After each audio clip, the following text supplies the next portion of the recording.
And of course, our incoming Vice President of the Philippines, walang iba, Tito Sen! Alright. Magandang umaga po. No? Magandang, maayong buntag, no? Sa Cebuano, sa Cebu. Alright.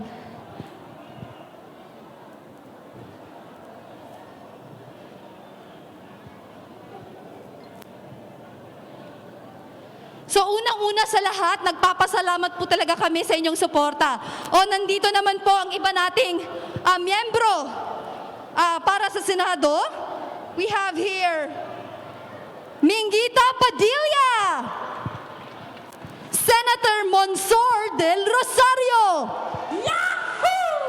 Senator Guillermo Ilyazar. Yan. Sila po ang ating mga pag-asa. Ang pag-asa ng ating bayan. Ayan. So maraming salamat po. Taos puso po kaming nagpapasalamat sa oras na inyo pong binigay dito para sa ating mga kandidato. Because alam natin, kahibalota nga kita nang inahanglan og pagbabago. And right in front of you are the answers to the changes that we want for the Philippines! Alright. So hindi na natin patatagalin pa at gusto na natin silang kilalanin isa-isa. No? So ngayon, pakinggan po natin yung mga gusto nilang ipahiwatig sa ating mga Cebuano. No, yan po talaga yung ating pinapangarap na pakinggan ngayong araw na to. So unang-una sa lahat, tulad ni Superman, hindi mo siguro makikilala si Lacson kung hindi siya nakasuot ng kanyang salamin. You know, ang mahiwagang antipara na tumutulong sa kanya para makita ang mga tiwali at sindikato sa gobyerno. Pakinggan po natin ang mahal nating senador, Puhon, no other than Doktora Mingita Padilla.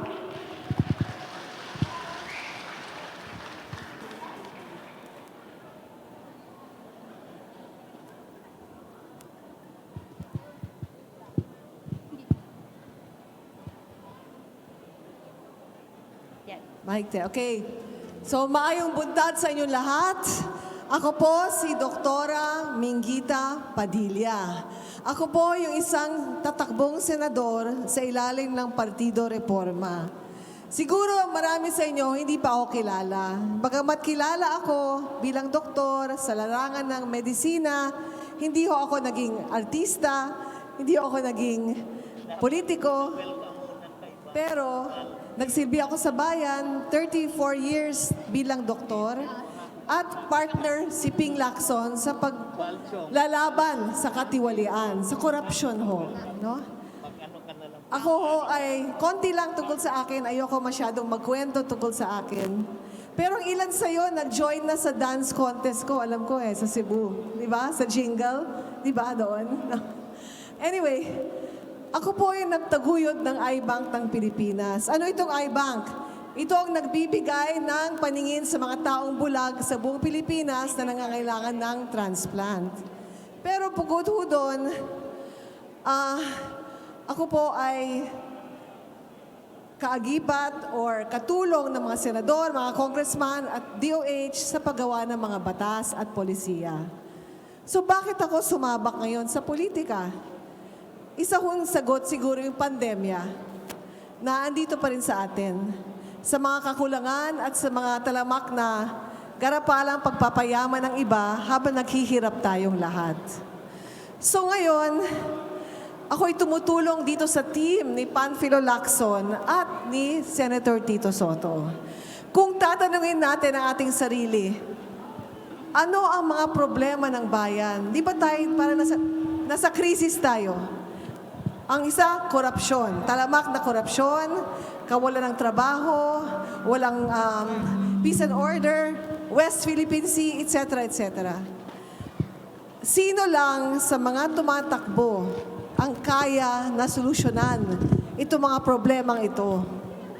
sa tingin namin ni Monsor, sa tingin namin ni General Eleazar, at sa tingin ng marami, iisa lang talaga ang presidente na kayang solusyonan itong mga problema. At gusto ko ho marinig sa bibig ninyo, sino ito? Si Senator Ping Lacson. Lakasan naman ninyo yung Lacson. Ping Lacson lang, di ba? Kasi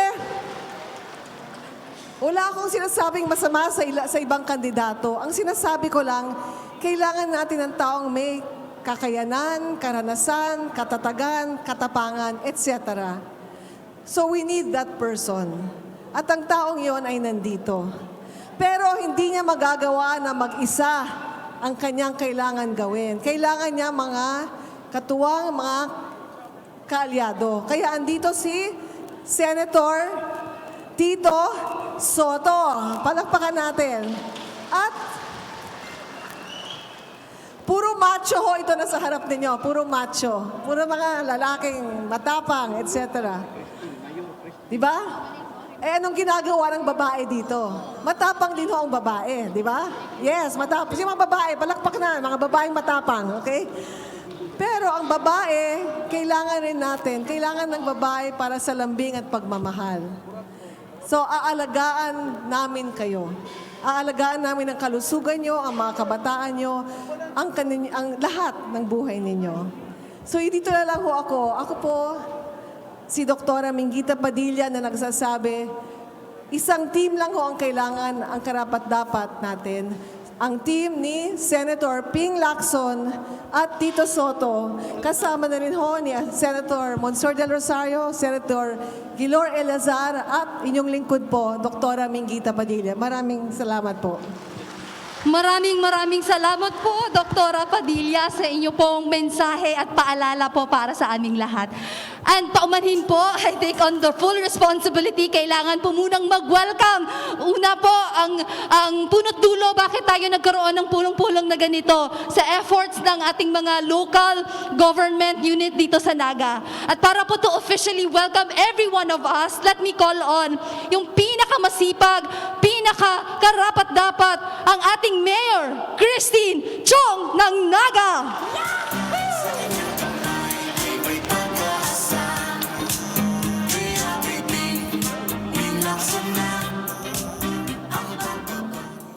Maing buntag ka natong tanan.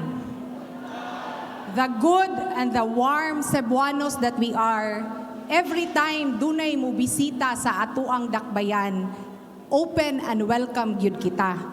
Panahon karon sa eleksyon, daghan og gusto mo presenta sa ilang mga programa, and one of those is Senator Ping Lacson and his team, Senate President Tito Sotto.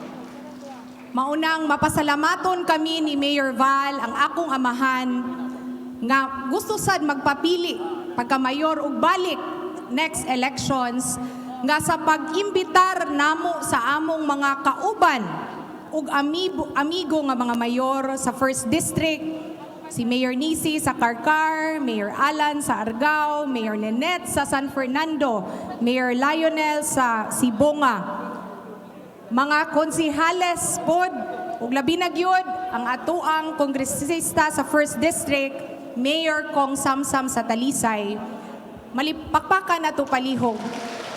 I am very grateful nga niresponde gyud sila sa atong invitasyon.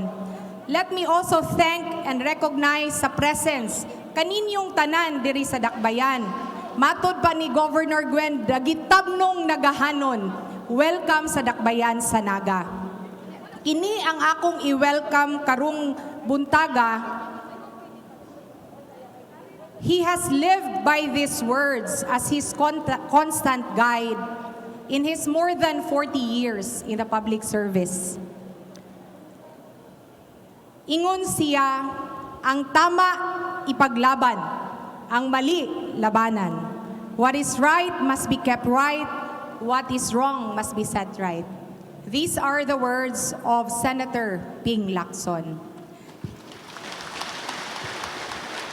Through the years, he has earned the tough and no-nonsense reputation, his fight against criminality and corruption. But I guess kung naa ka sa public service, you must have a soft heart and a soft spot for the people. Sama namo nga nagpadayon og serbisyo diri sa Naga. So I am very honored and privileged to welcome the team of Senator Ping Lacson, Senate President Tito Sotto, and the rest. Monsur del Rosario, Police, former PNP Police Chief Guillermo Eleazar, Doktora Padilla. Daghan kaayog salamat sa pagbisita sa malambuong dakbayan sa Naga. Maayong buntag kanatong tanan. Sa kanyang kamay ay may pag-asa. Kaya Ping Lacson na ang pagbabago ay madarama. Let me also recognize the presence of Congressman Bebot Alvarez of Davao del Norte and Governor Ubahib of Davao del Norte. Daghan kayong salamat. May buntag again kanatong tanan.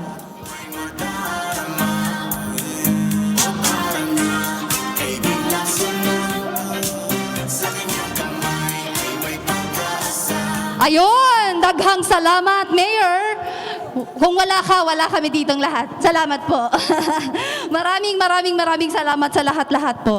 And hindi yun masasabi lahat ng ating mayor kung hindi galing sa puso. Walang fake doon, no? Lahat yun, totoo. So let's move forward. Narinig na po natin yung magagandang salita at taus-pusong salita ng ating doktora. Ngayon, pakinggan naman po natin ang iba pang kaalyado ng ating reforma.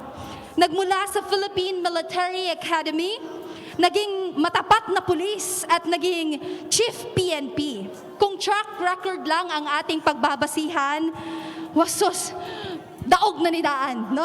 Mga bituin at medalya ang nagpapatunay sa kanya na talaga siya ay isang mahusay na tagalingkod ng ating bayan. Hindi pa siya presidentable, ha? Senado pa lang to, huwag kayong ma-confuse, no?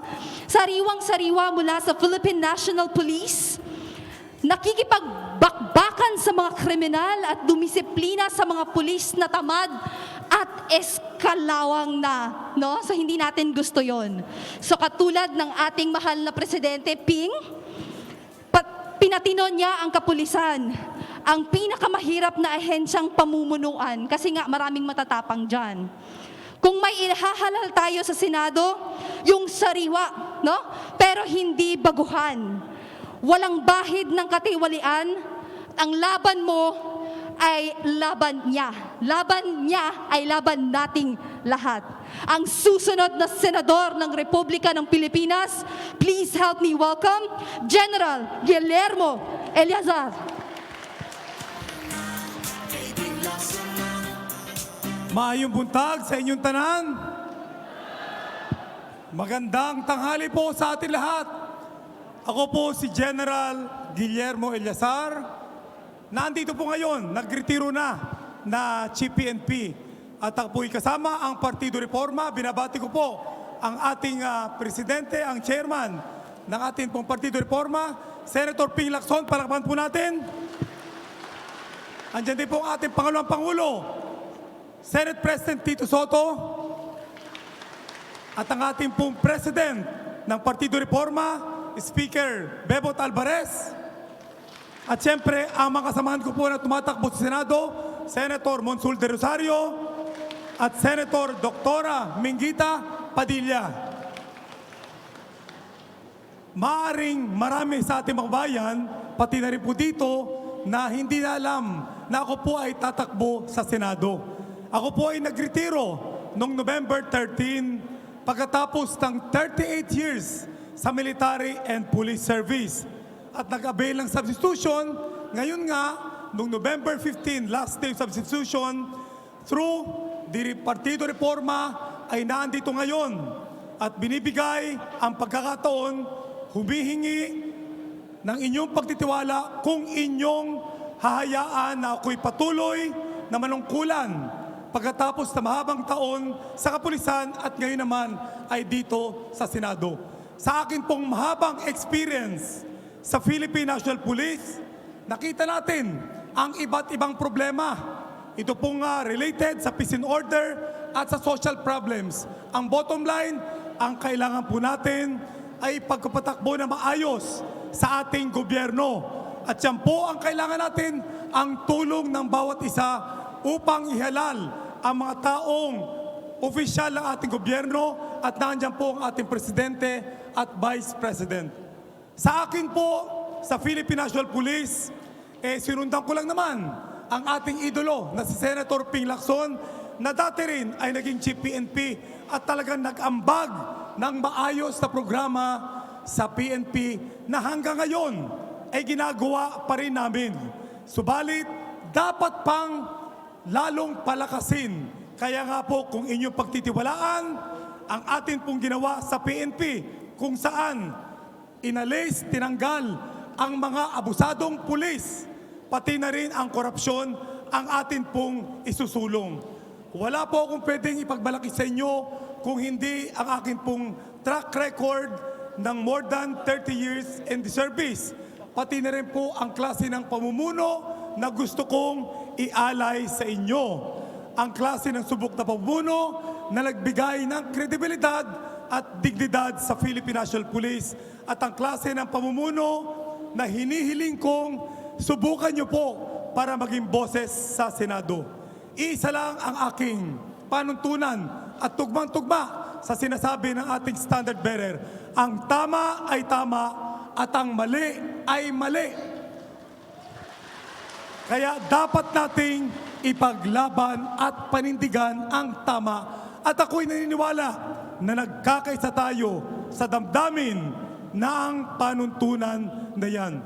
Kaya hayaan niyo po na ang aking naging serbisyo, yan po ang aking maging puhunan upang ipaglaban ko ang araw-araw na laban niyo sa buhay dahil ang laban niyo ang magiging laban ko sa Senado. Maraming salamat po at magandang umaga sa atin lahat. Maraming salamat, Senator. No, kung sa millennial pa, na G ninyo, Gina G as in Guillermo Eleazar. Alright, no? So, ako nalimbawt akong balahibo, no? With this kind of platform, kay me, being a millennial, I really want to change. Ganahan kay tagpagbago. Ganahan kay ta nga isakto ang angay, isakto sa atong katilingban. Alright, so ngayon, ipagpapatuloy natin ang pagkikilala sa ating iba pang mga kandidato sa pagkasenador. Ang next ay isang two-term councilor ng Makati City 1st District at one-time congressman ang ating susunod na pambato. Nangangakong ipaglalaban ang karapatan ng ating mga health frontliners sa Senado. Kung gaano siya ka-tinik sa taekwondo, ay ganoon din siya katapang at husay sa paglilingkod. So martial artist ni ato ang sunod nga senador. Hindi lang pala sa sports at public service matinik ito ang idol natin. Dahil ang pagiging maginoo at minsan ano ring napaibig ni Don Zulueta at Agot Isidro. Isang mahusay na atleta, aktor at public servant ang susunod na senador ng Republika ng Pilipinas, Monsor del Rosario.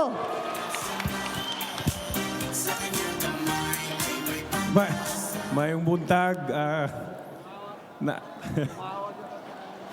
Kumusta kayo? Yung sa likod, kumusta?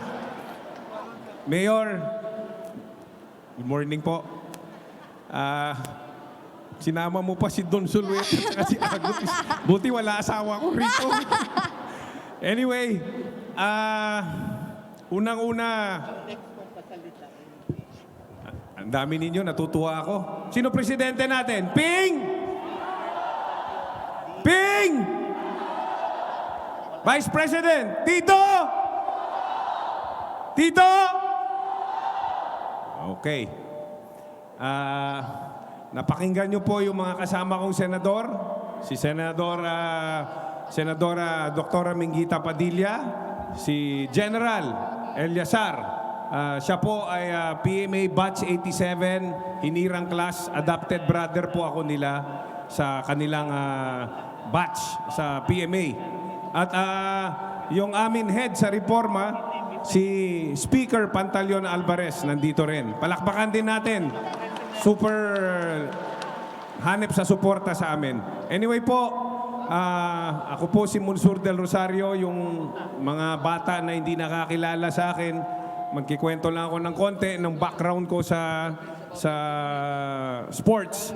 Noong 1982 hanggang 1989, tayo po ay 8-time National Lightweight Taekwondo Champion. First Filipino, one of the first 2 Filipinos to go to the Olympics to fight for the country in the martial arts sport of Taekwondo. Was ranked number 3 in the world in 1985, ranked number 2 in Asia 1986, and ranked number 1 in Southeast Asia in 1987 and 1989. Pagkatapos po ng stint natin bilang atleta, naging national coach, national trainer, naging sports leader. At nasabi naman po ng host natin na pinasok natin ang pelikula para pasikatin ang combat sport at Olympic sport ng Taekwondo through the movies.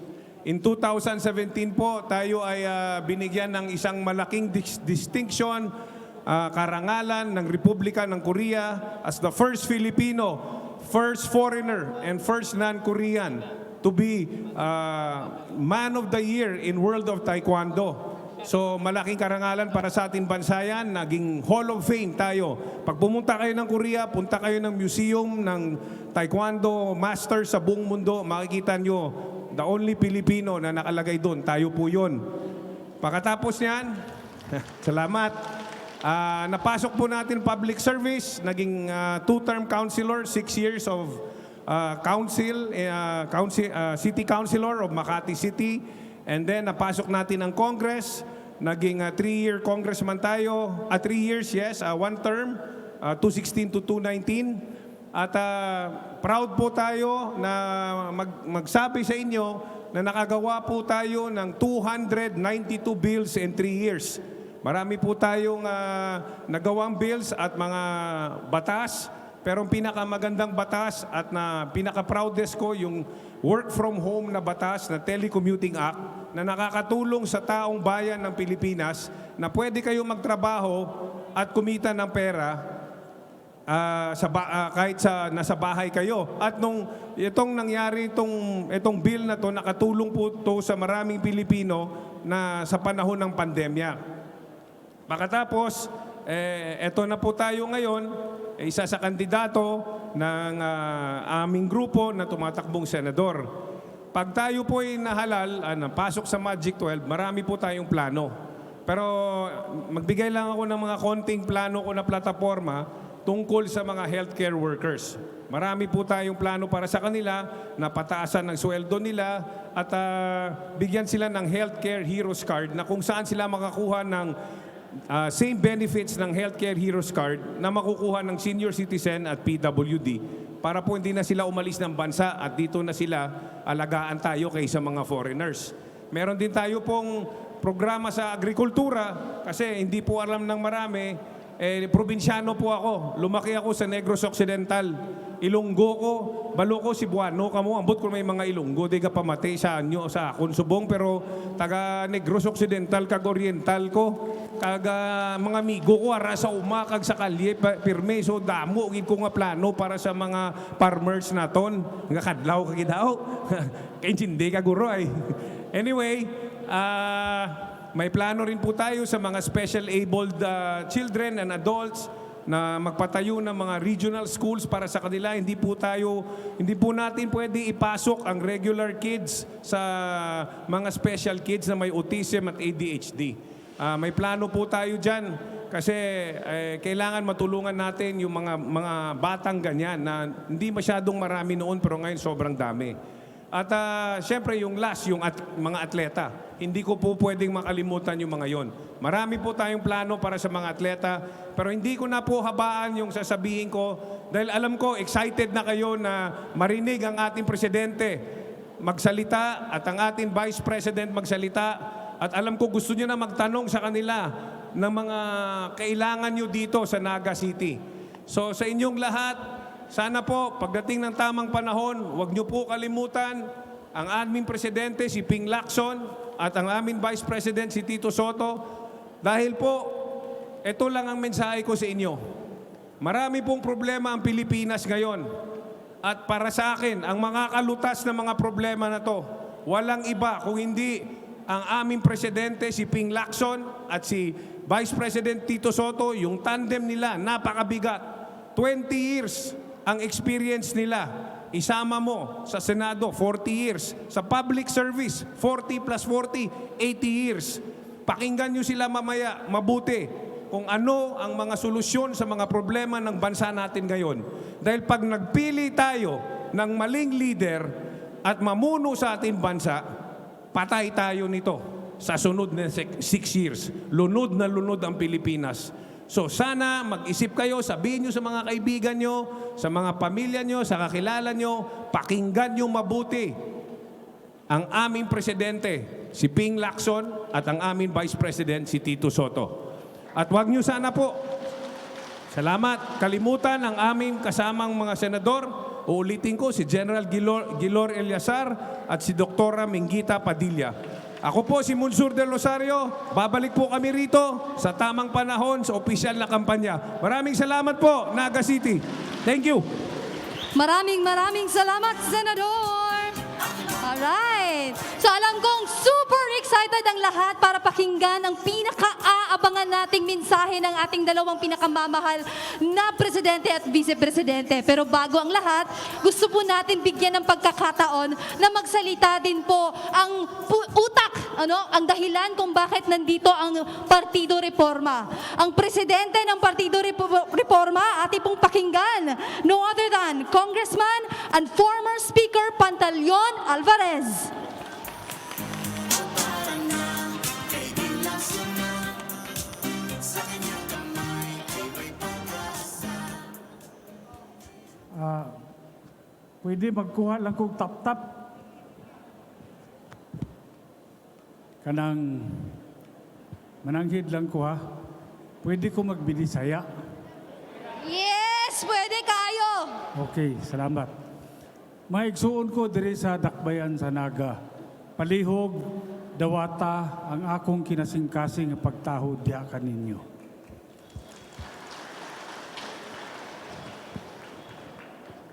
Kaganiha lang ko nahibalo.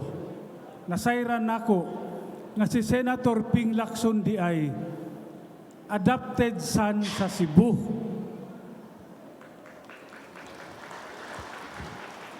Sige ko gunahuna, ingko, adopted son sa Cebu.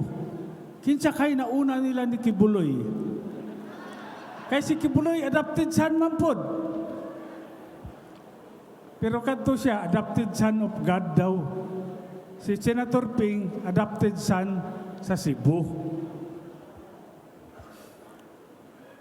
Siguro nasa inyong mga hunahuna, pangutana, ngano nga naguban-uban ko og suporta kang Senator Ping Lacson ug kang Senate President Tito Sotto. Kandidato di ay ko sa mua. Pagka-congressman na pod, no, last term na ako. Pero wa ko mangampanya dito, nangampanya ko diri. Ngano man, sus, nabalaka kayo ko mga igsoon. Angay natong hinuktukan ang problema sa nasod nato karon. Sugdan nato ang utang sa Pilipinas perting dakuan na gyud. Gikan kang Emilio Aguinaldo hangtod kang Noynoy Aquino pagnaog niya ang utang sa Pilipinas mukabat na sa gamay na lang kulang 7 trilyon. Mautong katong panahon ni Marcos sa una, muingon sila nga kana daw mga bata nga maupay pagkatao na dayoy utang. Karon lahi na kay ang utang sa Pilipinas mga igsuon ko pag naog ni Presidente Duterte sunod tuig Hulyo mukabat na kini sa 13.4 trilyon. Bot pasabot kung sa una ang bagong na tao nga bata na anay utang. Karon, bisag nagbukal-bukal pa lang sa itlog, na anay utang.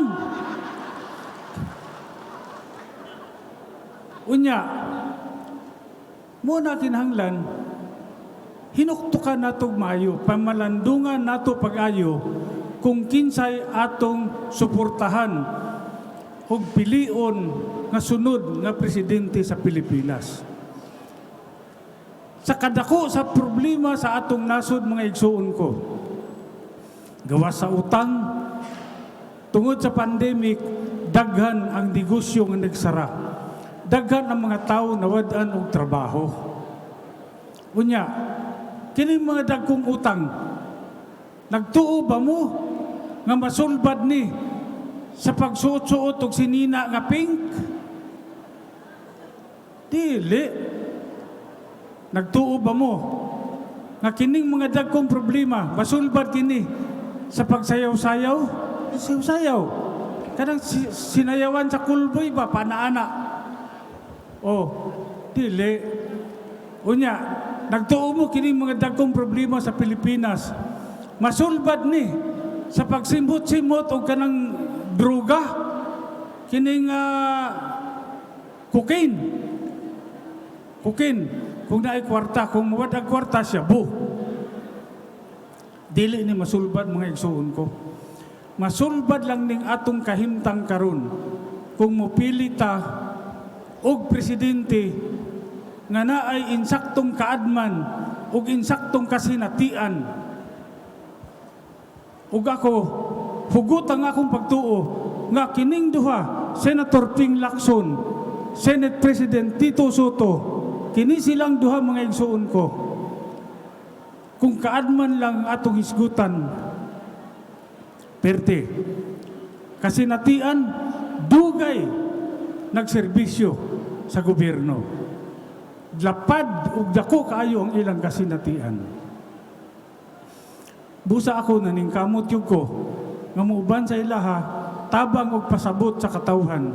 Kung ngano nga angayan nato silang suportahan nining umaabot nga pidiliay. Unya, siyempre, presidente, vice-presidente, tagaan po nato sila ug mga senador nga musuporta sa ilang programa. Busa, anaa si Dr. Minggita Padilla. Ang iyang apelido, si Kat Padilla. Pero, karon pa ta nakaila sa iya siguro, si Doktora Padilla, professor ni sa UP College of Medicine. Dili sa di basta-basta. O kung pandemic, dako kay ning hibawan. Kay kining pandemic akong pagtuo, simba ko lang unta mahuman na pod, no?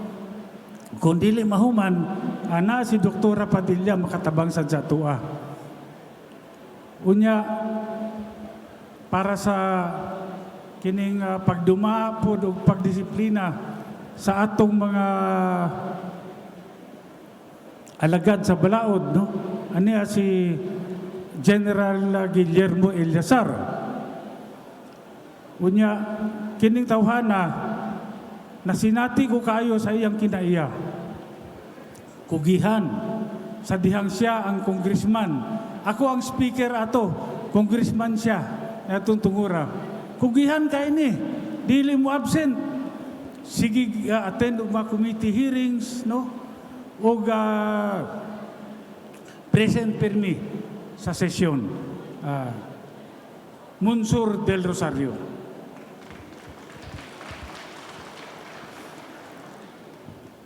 Kini Bisaya po ni kay taga Negros. Pero Ilonggo lang, no? Ilonggo. Ingon lagi tong nami amigo ba nga Ilonggo. Ingon siya, bay, kanang kuhaan na sa ako tanan. Ibilin lang ng hambog. Kaya kung kuhaon pa na nimong hambog, mag-away na yuta na. Pero si Munsor, walay hambog ni. Oh. Maing tao. So, hangyo ko sa inyo mga igsuong ko, palihog suportahi mga kandidato sa Partido Reforma. Daghang salamat. Daghang salamat, Congressman Alvarez. No, nagbisaya na gyud taon si Congressman. Nahirapan ako sa kalisod nito. Anyway, excited na ba mo? Yes! So, ang susunod nating kilalanin, a once-in-a-lifetime opportunity na maririnig natin mula mismo sa kanilang bibig. Kilalang kilala siya mula Batanes. Yes! Hindi lang 1,000, 1 tuwa. Ang hatid niya dahil siya rin ay nagmumuno, no? Hindi lang puro sa entertainment. Naka-receive ba kayo ng mga ayuda? Nakatanggap ba kayo ng mga ayuda? Oo, dahil yan sa pamumuno ng mahal nating senador. No, sa entertainment man o sa serbisyong publiko, pamilyang Pilipino ang inuuna at ang kanyang primerong trabaho. Kaya nga, kahit hindi pa natin siya pamangkin, tito natin siyang lahat. Hindi lang tito, double gods pa. Di ba? Siya rin also ang perfect partner o katuwang na tulong sa problema natin sa illegal na droga. Walang manlalaban, hindi siya mantutokhang dahil drug prevention at rehabilitation ang kanyang gagawing hakbang. Walang iba, ang kasulukuyang Senate President at ang susunod na Vice Presidente ng Republika ng Pilipinas, Vicente Tito Sotto III!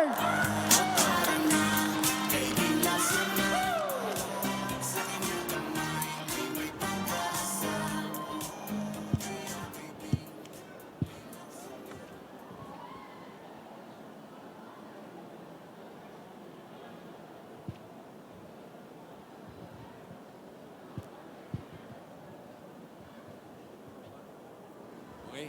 Hello. Yun. Mayong hapon.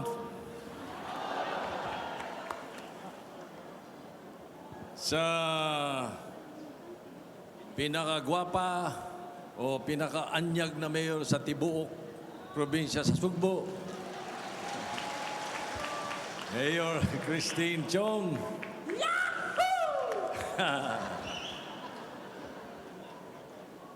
Vice Mayor Jingjing Chong. And Mayor Val. Mayor Val Chong.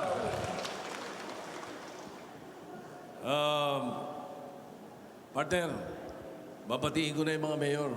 Marami. Para ikaw okay na. Babanggitin ko na sila lahat kasi para malaman din ng ating mga kababayan sino-sino naririto. Okay. Oh, by the way, the Honorable Councilors of City Council of Naga. All right. Ngayong hapon. Mayor Gulyas, Samsam Gulyas of Talisay City. I'm just reminding you and the people of Talisay, it became a city because I sponsored the cityhood of Talisay. Hindi ako naniningil. Nagpapaalala lang. Yun din. Alright, Mayor Lani of Minglanilla. Alright. Mayor Nenet Reluya of San Fernando. Mayor Nisi Apura of Carcar City.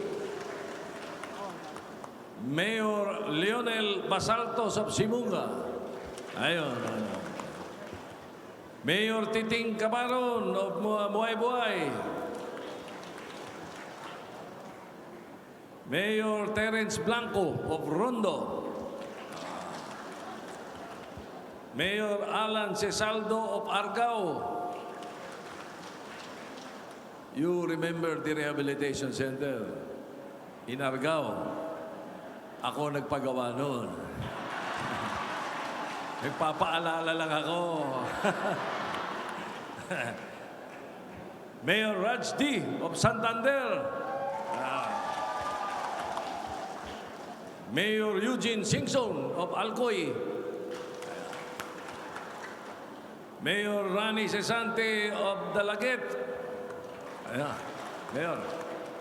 Mayor Lee Briones of Sambuan.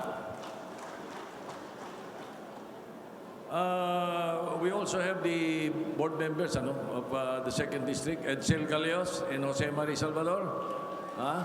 And the other councilors, the honorable councilors of the Municipal Council, barangay officials, leaders of Cebu, particularly Naga. Thank you very much. Dagang salamat, Mayora, for having us and having us have a dialogue with the members of the mayors of Cebu, the province of Cebu. Giingon nila si Soto, dili man Cebuano. Kay di ka maumusulti ng Cebuano. Ang pagka-Cebuano, dili lang sa pagsulti. Wa sayang naong, wa sayang baba. Ang pagka-Cebuano nasa dugo, ug kasing-kasing. Oh.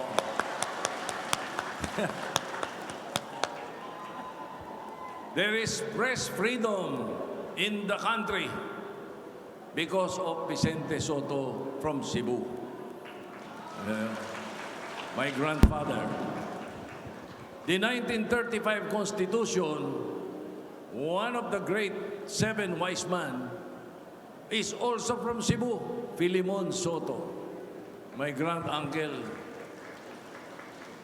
That is why Cebu will always have a special place in my heart. Yung ospital, punta ka doon? Okay. Remind ko lang, Mayor, saka sa mga Mayor, I'll let you know, ha? In the Vicente Sotto Memorial Medical Center, I still have there 4.7 million para sa mga may sakit. Padala nyo doon. Pagka kailangan, doon nyo padala. Naka-ready pa yun. Basta sinabi, galing kay la Mayor. Oh, sigurado, pasok yun. Ha? You have to do that until December 31. Baka maubos. Anyway, speaking of the budget, that is what we are here for. The country is in crisis. May problema tayo talaga eh. Pandemic, economy, peace and order. Senator Lacson and I have been together in the Senate. Pag pinagsama mo kami, 42 years of legislation. Marami kaming ginawang batas na pinapakinabangan ng buong bansa. Pero to us, there is much to be desired pagdating sa implementasyon, pagdating sa execution. Example, I principally authored Bayanihan 1 and Bayanihan 2 para magbigay ng ayuda. In Bayanihan 2, we even included the ayuda for the transport sector. When we found out during the hearing ngayon ng Senado for the budget, ang na-distribute pa lang 1%. So, it's a matter of execution eh. Kahit anong ganda ng batas na gawin namin, pag hindi na-execute mabuti, pag kulang execution, hindi rin nakikinabang ang buong bansa. So, Senator Lacson and I said to ourselves, let's offer ourselves to the people. I-offer namin ang aming sarili para mag-execute. If the province of Cebu will support us, I am sure we will make it. Not only in the Visayas, but also in Luzon and Mindanao. And we are promising to balance the budget. For 18 years na, walang ginawa si Senator Lacson kundi inaalis yung mga excess fat at saka yung mga ginagamit ng for corruption.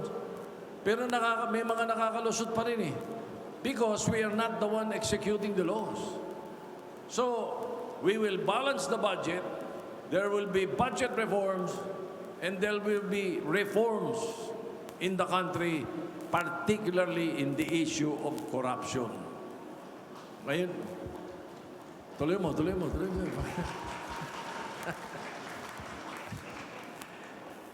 On Tuesday, we will have a hearing. Yung, I delivered a privilege speech 3 days ago, about the importation of vegetables. Smuggling, hindi importation. Smuggling. Kaya ganyan ang nangyayari sa atin eh. Tuloy pa rin ang smuggling, even the smuggling of drugs. That is why I always say, and our program is, all right, we will continue with the drug enforcement and fight illegal drugs, but we must have, aside from yung tinatawag na supply reduction strategy, dapat merong demand reduction strategy. At yung mga mayors, you will play a very important role. Because ang kailangan dito, prevention and rehabilitation. Kaya natin ginawa yung sa rehabilitation center sa Argao. We need that nationwide. Because kahit na patayin mo lahat ng pusher, kahit ubusin mo lahat ng droga, if you have a drug dependent, he will find a substance to abuse.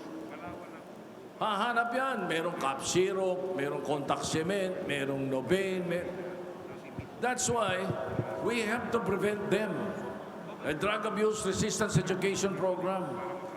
And the mayors will be playing a vital role. Because, bottom line, the day we stop buying is the day they stop selling. Ganong kadali ang laban eh. Kaya tuloy-tuloy pa rin ang importation. Tuloy-tuloy pa rin yung droga. Because may bumibili. So that's part of our program.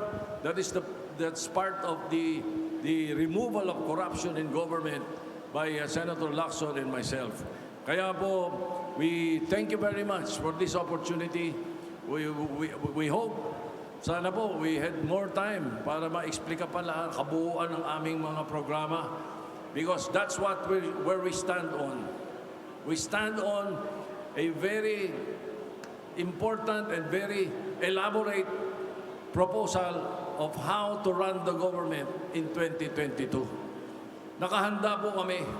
Alam namin ang sakit. Alam namin ang solusyon. Alam namin kung paano gawin ang solusyon. Kaya we stand on 3 things. KKK, katapatan, kakayahan, at katapangan. Sa asawa lang kami takot. Thank you very much. Daghang salamat. Daghang salamat, Tito Sen. So, iba talaga, no? Lahi rajud ang makita sa personal o sa TV lang. Maraming salamat, Tito Sen. By the way, nag-prepare pala ang taga-Naga ng chant para sa inyo. So, sisigaw ako ngayon. Ipakita niyo yung best. Huwag tayong mapahiya, mga Cebuano. Lacson! Sotto! Mahina. Lacson! Sotto! Partido Reforma! Sigaw ng bayan. Ay, wala sa script. Partido Reforma, sigaw ng bayan. Isa pa. Partido Reforma! Sigaw ng bayan! Ayun, palakpakan mga Cebuanos! Ayun. Ngayon na, ito na yung pinakahihintay ng lahat at inaabangan ko. Talagang idol siya ng aking papa. Of course, idol ko rin siya, no? Siya ang tunay na action star na sumisipa sa pintuan ng mga kidnappers. Ang tunay na superhero na hindi kailanman tumatanggap ng reward money sa mga natutulungan. Kung may tinatanggap man siya, panay award at medalya lang. I can attest to that. Kahit sa ang hanay ng serbisyo publiko mo siya ilagay, mapatinyente, chief PNP hanggang senador, hinding-hindi kanya ipapahiya. Hindi man siya anak ng isang dating pangulo o anak ng isang kilalang politiko. Siya naman ay tinugariang adopted son of Cebu.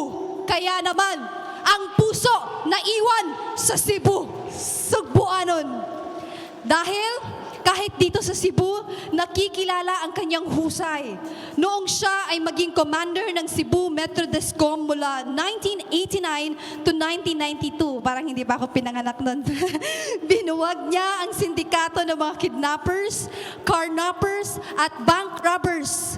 Kaya naman, hindi lang katapangan, kundi kaligtasan ang nararamdaman ng mga Cebuano sa mga kapulisan noong panahon niya. Kaya hindi maididenay, mahal natin ang taong ito. Track record at hindi politika ang nananaig sa kanya. Siya ang dating Chief PNP na nagtanggal ng kotong sa kalsada at sumunod sa taba ng mga pulis na tamad at malalaki ang tiyan. No? Siya nagtanggal ng malalaking tiyan. Nakakatawa, pero yun ay totoo. Siya rin ang senador na hindi kailanman tumanggap ng 200 million pesos na pork barrel kada taon. Part yan ng aking essay nung college pa ako, sir. Yes. At imagine 200 million pesos. Kung kurap ka, maraming Louis Vuitton na bag ka na may bibili. Maraming cocaine ka na mahihinggop. Pero hindi. Hindi niya tinanggap ang 200 million pesos. If you compute it per month, that is 16.6 million a month. Oh my God. Pero tinanggihan. Diyan mo makikilala ang tunay na karakter ng isang liderato. Pero hindi natukso ang ating bida. Sa halip, nakasagip pa siya ng sumatotal na 300 billion pesos sa kaban ng bayan dahil sa walang sawa niyang pagtugis ng magnanakaw at maling paggamit ng pera ng gobyerno. Grabe, subok na subok sa karanasan itong ating idolo.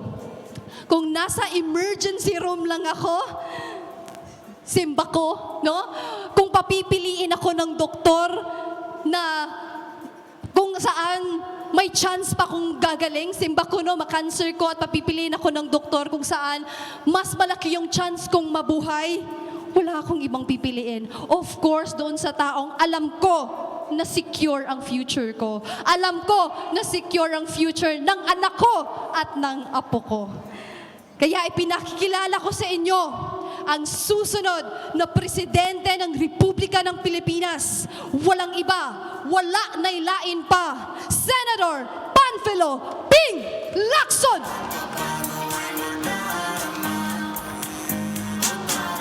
Daghang salamat sa pagpapakilala. Maayong to sa inyong tanan. First of all, I'd like to greet the presence or acknowledge the presence of Congressman Edsel Galios, ang 2nd District. Maraming salamat, Congressman, for attending this event. Nandito rin at maraming salamat kay Mayor Val ng Naga, kay Mayor Christine, at sa mga councilors, mga barangay chairman, mga barangay officials, mga councilors na naririto. Maraming salamat sa inyong pagdalo. At sa mga mayors, nabanggit na ni Senate President Tito Sotto, so I won't mention anymore your names, but from the bottom of our hearts, maraming salamat sa inyo lahat. Nakita ko rin si Mayor Samsam. Alam ninyo, ang barkada ko noon, si Congressman Eddie Gul. How time flies. When I was Cebu Metro Discom Commander, way back, nabanggit na 1989 hanggang 1992. Si then Congressman, hanggang ngayon Congressman, Eddie Gul, you were not born yet. I think at that time, wala pa. Born na. You were a baby. So, i-remind ko lang, when I was assigned here, August 16, 1989, Cebu Metro Discom Commander. Ang area of jurisdiction namin, of course, Cebu City, Mandaue, Lapu-Lapu, Minglanilla, Consolacion, all the way down hanggang doon sa Carmen. Dito naman hanggang San Fernando. So, ganon yung jurisdiction ng Cebu Metro Discom. When I first arrived here, siguro one day after, meron na kidnap, 9 years old. Anak ito nung, pamangkin noong namatay na yun, si Lipek. Mga Gaisano, actually. Emmanuel Lee, yung may-ari ng Lee Plaza sa Dumaguete. Of course, si Elsie Lee, isa Gaisano. Si Edward, yun ang Lee. So, nung meron na kidnap, I did not unpack my things, yung aking bag. Sabi ko, ano ba itong napasukan ko? Kararating ko pa lamang, mayroon na nakidnap. Pag ito hindi na-solve, balik na lang ako Manila kasi nakakahiya. Baka sabihin ako pa nagdala ng malas dito sa Cebu. So we worked on it and thank God, we were able to rescue the 9-year-old boy, Emmanuel. And then I was the one who carried him actually doon sa Guadalupe, sa bahay ng mga Gaisano. They were all gathered there waiting for us. Nakabalot pa ng bedsheet kasi doon sa Maribago, Blue Water, doon siya tinago ng mga kidnappers niya. Hindi ko nagkakwento yung detalye. Patay po yung mga kidnappers, I think 4 or 5 of them. And then we rescued Emmanuel alive, safe and alive. When I brought him to the house in Guadalupe, nakahintay doon sina Lipek, Eddie Gaisano, lahat ng mga Gaisano, sina Alex Gaisano. And then one of them, I cannot remember anymore kung sino, whispered to me, Colonel, I was then a Lieutenant Colonel in 1989. Alam nyo ba, maraming salamat, but meron kaming nakalaan na reward money for you and your men. Parang sign of gratitude for saving the life of Emmanuel. Sabi ko sa kanila, without even thinking, we only did our duty. You don't have to think about giving rewards to my people and to me. Kasi trabaho po namin yan na mag-respond kapag merong krimen. And then after that, I think it was Eddie Gaisano who talked to me in a, doon sa Puente Osmeña, doon sa Circle. Merong isang parang karaoke dyan. Talaga he invited me. Sabi niya, alam mo, Colonel, parang tradisyon ng mga Chinese, kapag merong 9 sa birthday, I don't know, meron ba kayong dugong Chinese, Mayor, Christine? Mayor, okay. Pag meron daw 9, and I think Edward then was 36 years old or 39 years old, kapag merong bad luck na dumating sa buhay ng isang pamilya, kailangan magbigay sila. Kung hindi, lalong malas pa ang aabutin. Sabi ko, kasalanan ko pa ngayon na tinanggihan ko yung reward money. And then, overnight, hindi ako nakatulog because baka mamaya, some more bad luck may mangyari doon sa pamilya, ako pa yung may kasalanan. So I went back to LC, I went back to Eddie Gaisano, ang sabi ko, okay, ganito na lang. I utilized 40 people during the entire operation, intelligence, yung operation mismo, rescue operation, encounter, and so forth and so on. Ganito na lang. I don't think you will violate your tradition if you give 1 peso each to my men. So ganun na nangyari. Nagdala ng 40 pesos para lang makakomply doon sa tradition, para walang sisihan. Kasi pagka minalas, baka ako pa yung may kasalanan. And from then on, we solved crime after crime after crime. We reduced yung crime rate in Cebu, particularly in Cebu City. You know how? I fielded yung not riding in tandem, yung patrol, foot patrol. Kasi sabi ng mga pulis, sir, kulang ho yung aming gasolina, kulang yung aming logistics. And we were only relying on the logistics coming from Kamkrame and the regional headquarters. So sabi ko, if you don't have gasoline, then you might as well walk, patrol on foot. And so that's what we did. Under very strict supervision, nagpatrol sila dyan, block by block, ang laki ng nireduce ng crime rate in Cebu City, in Mandaue, in Lapu-Lapu at the time. I can still remember that. Now, when I became Chief PNP, hindi malay sa isip ko yon, yung kulang yung pondo sa baba. Yung mga police stations, yung mga chief of police, siguro may mga retired din dito na galing sa police, galing sa PC. Naalala ko lagi yon. So what I did, okay, eto yung pondo ng PNP. I think at that time, ewan ko Gilor kung magkano yung pondo ngayon, but during my time, yung total budget ng Philippine National Police nasa mga 10-11 billion to be distributed to all 17 regions all over the country, down to the police station. I called my controllers. Ngayon si Congressman Acop, yung aming controller ko noon, dating Major General ng PNP, si Romeo Acop. Sabi ko, magkano pera dyan? Magkano ba yung atin dinidistribute? So I decided right there, baguhin yung downloading na resources. Dati, 60-40. 60% nasa headquarters. 40% bababa hanggang sa mga station commanders. Sabi ko, baliktarin natin. Headquarters lang yan. Henceforth, only 15% will remain in the headquarters at all levels. Ano? National headquarters in Krame, regional headquarters, Seja, Sakam, Serios, Menya, and other regional headquarters.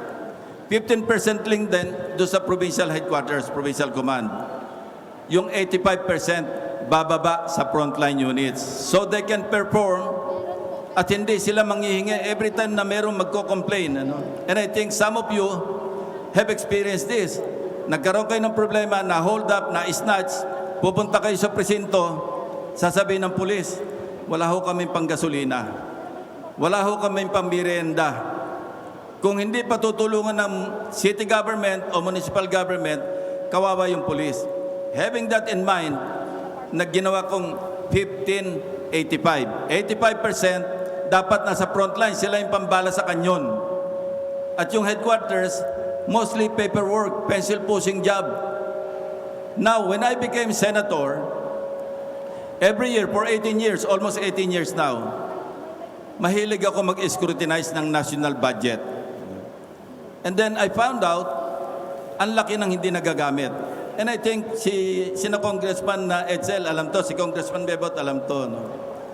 Na at that time, I think this was in 2014-2015, when I scrutinized the national budget, I think for 5 or 10 years, ang average unused appropriations, year in, year out, nasa mga 400 plus billion.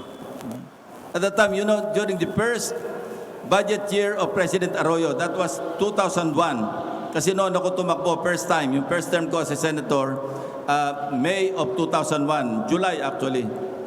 Alam nyo ba, national budget natin noon kung magkano lang? 800 billion pesos.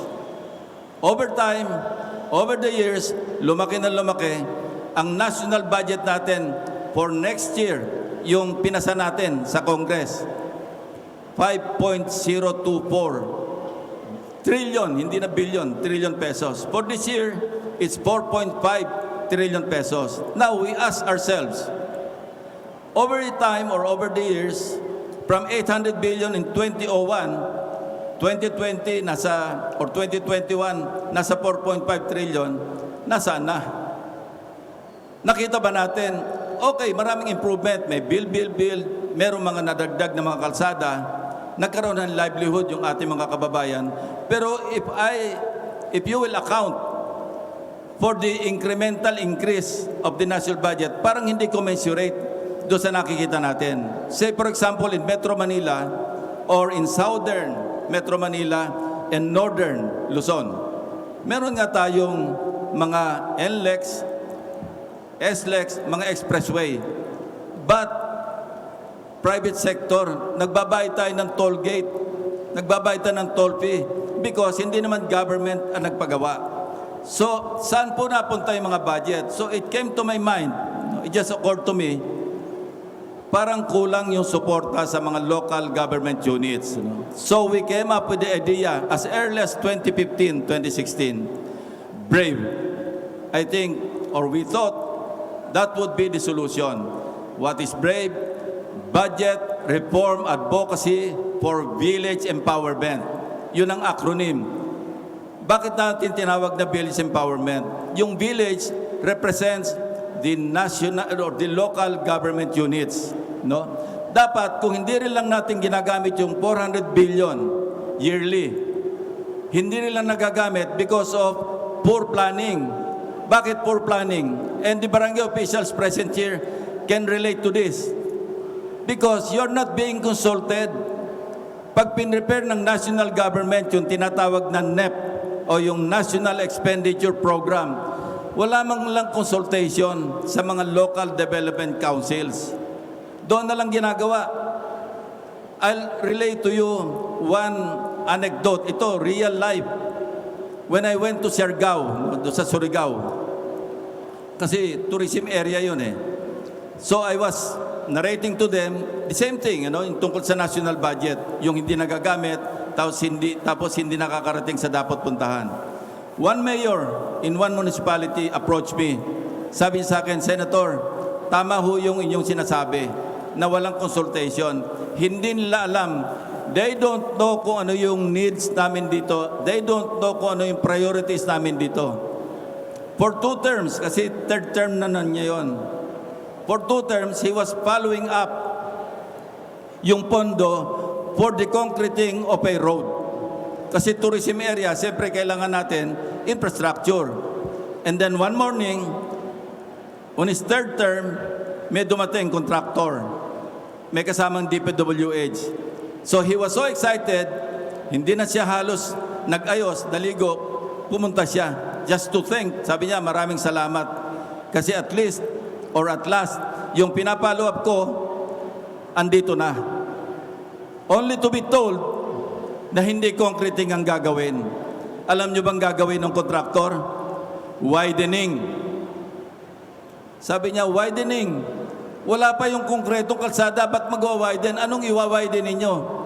Ang sabi ng contractor, ito yung kontrata namin. So nagawa yung kalsada, 2 tenga. Merong konkreto rito, pero walang konkreto sa gitna. That's a horrible example of why the national budget should be revisited, yung paano pagplano. Because yung national government does not know the needs and priorities of the local government units. Now, ano yung brave namin ni Senate President Sotto? Ang brave namin i-introduce in the advent of the Mandanas ruling. And mind you, meron na Mandanas ruling na dapat i-download, i-devolve yung functions and powers.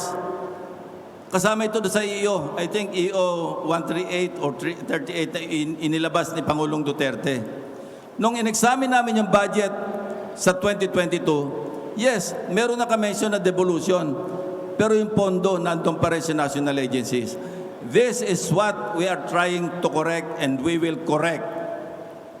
Kasi kung ang needs and priorities hindi alam ng national government, how will they respond to the needs and priorities of the local government units? Si Mayor, mag-meet yung Local Development Council, magpaplano, pagkatapos, hindi naman ito na-adapt do sa pag sinabit na sa Regional Development Council. Pagpasa ng Regional Development Council sa DBCC, yung DBM, Executive Secretary, Secretary of Finance, and so forth and so on, NEDA, wala doon. And we found out again, during my scrutiny of the national budget, only 20% of the endorsed projects, activities, and programs of the local development councils ang nasasama. So I talked to then DBM Secretary Abisado, can we correct this? Sabi niya, okay, ganito na lang. And I believe in what you're saying. Ang gawin na lang natin, I think he came up with a circular. Without an endorsement from the Regional Development Council, hindi niya raw re-releasean ng budget. But that's, that's palliative. Kumbaga sa tapal. We want to institutionalize that. Na henceforth, in the next budget year, if we will given a chance, with the help of God Almighty, iko-correct natin all projects, activities, programs, especially yung hindi big ticket projects, should emanate from the local government units. Diyan dapat manggaling. And as per our computation, kung 400 billion ang hindi nagagamit taon-taon, kaya kami nakapag-isip ng brave. Alam nyo ba, kayang bigyan each and every barangay, 42,000 barangays, bigyan na natin ng 5 million a year only for development and livelihood.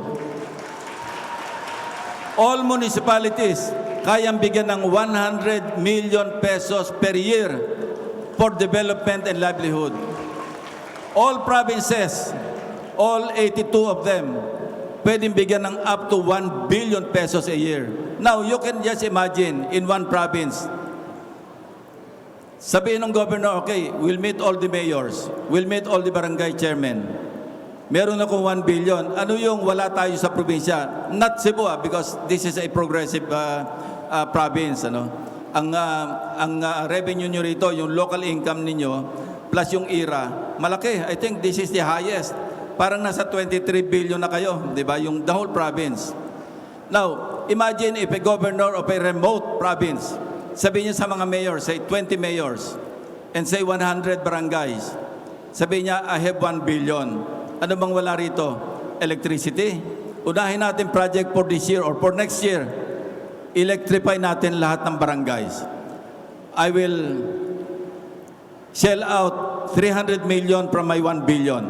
All mayors, I know that you have 100 million each. This is only for next year. Baka pwedeng mag-contribute kayo ng 30 million. Lahat ng barangay, Chairman, I know that you have 5 million pesos. Baka naman pwedeng 1.5 million each.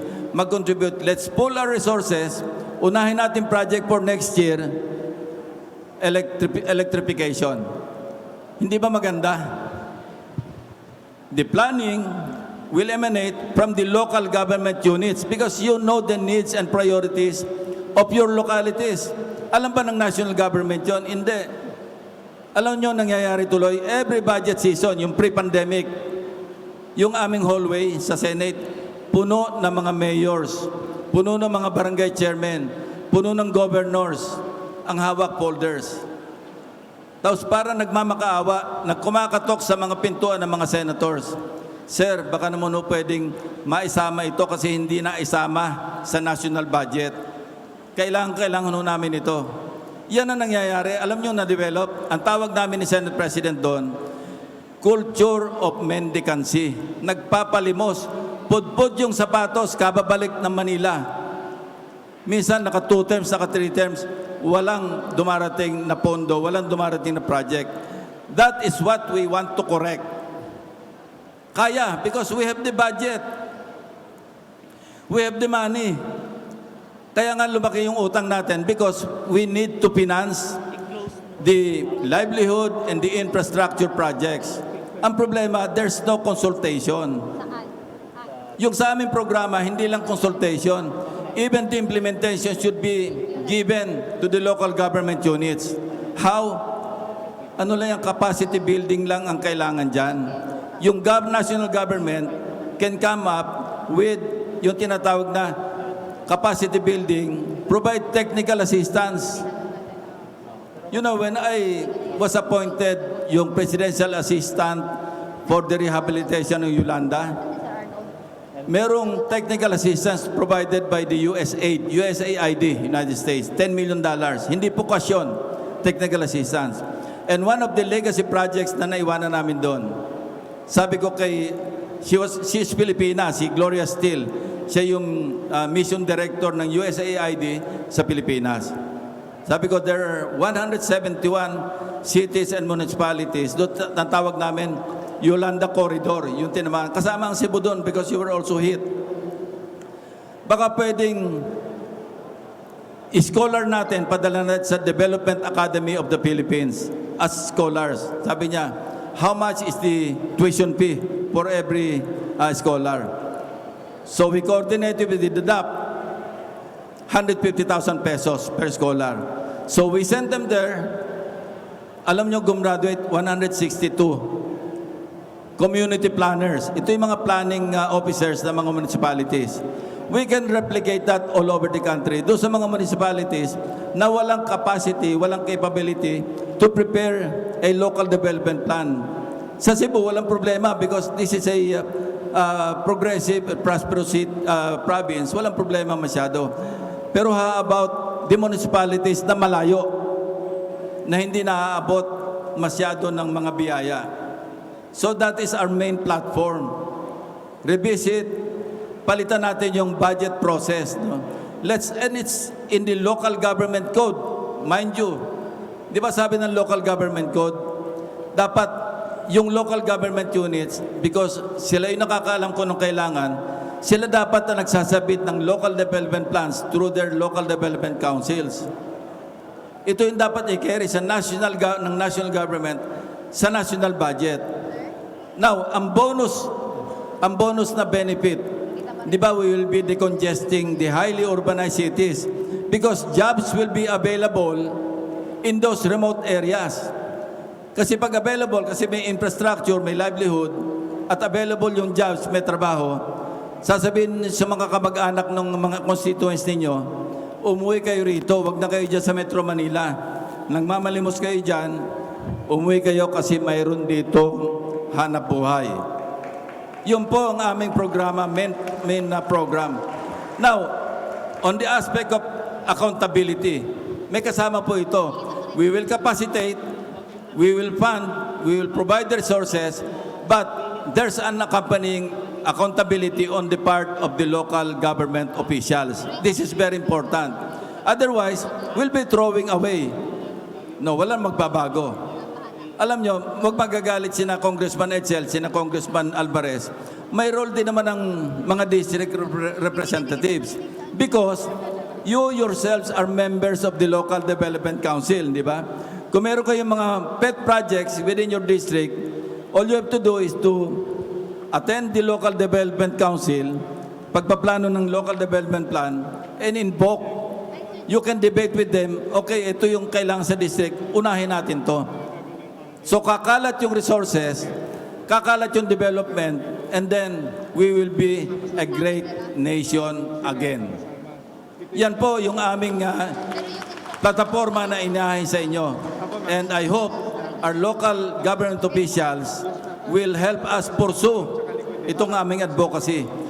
Please remember, budget reform advocacy for village empowerment. Thank you very much and maayong ugto sa inyong tanan. Thank you.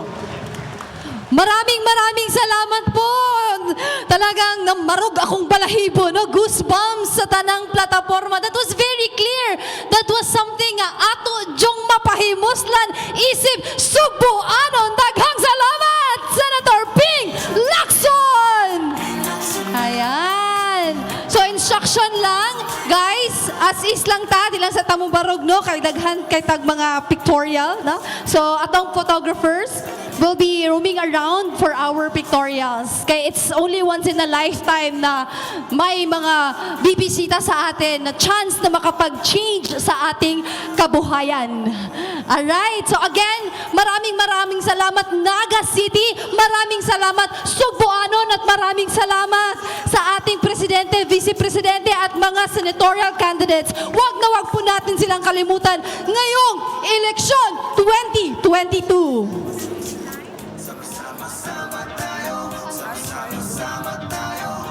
So, dyan lang kayo, supporters. Apilta sa picture.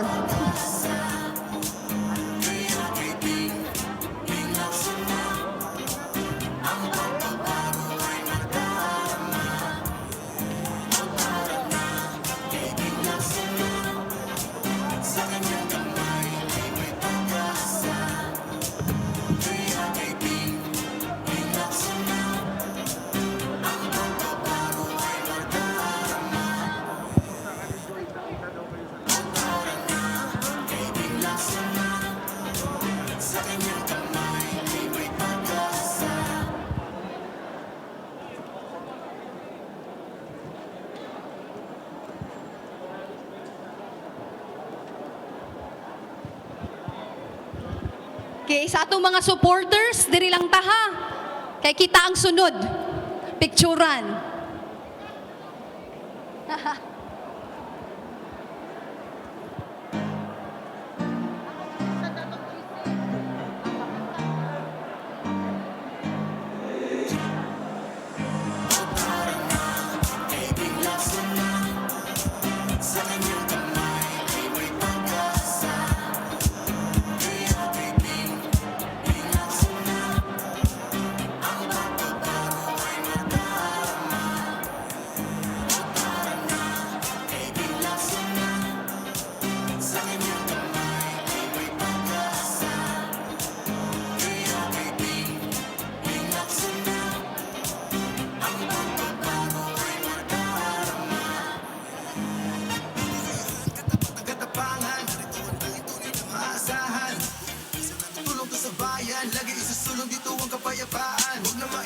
Sige na tara, dito kay Ping Lacson ka na. Buksan ang mata, huwag na mangamba, dahil di ka na mag-iisa. Kasama siya. Sama-sama tayo, sama-sama tayo. Kay Ping Lacson ang